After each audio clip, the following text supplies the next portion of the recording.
And the potential impact here on the other social media platforms, notably Meta, Facebook.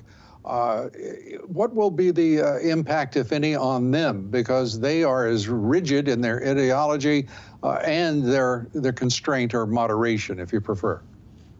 Well, if he's able to actually make this happen, right, and as you've outlined, it's certainly going to face a lot of challenges.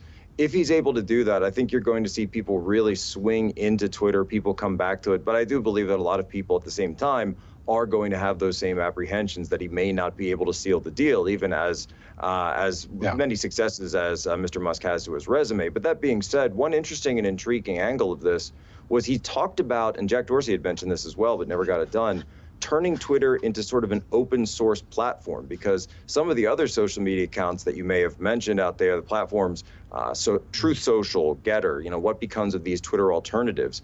Well, if Twitter becomes open source, then you could actually find ways to link the messaging between a Twitter post and a Truth post and a Getter post, so that all of these things exist, but they're able to communicate the same way that you could send a message from a Twitter or, from an iPhone to an Android. So the capability is there. And if Elon Musk really does take the code open source, you could see an actual flourishing of communication through these interfaces, as opposed to the bottlenecks and the censorship and authoritarianism they want to impose.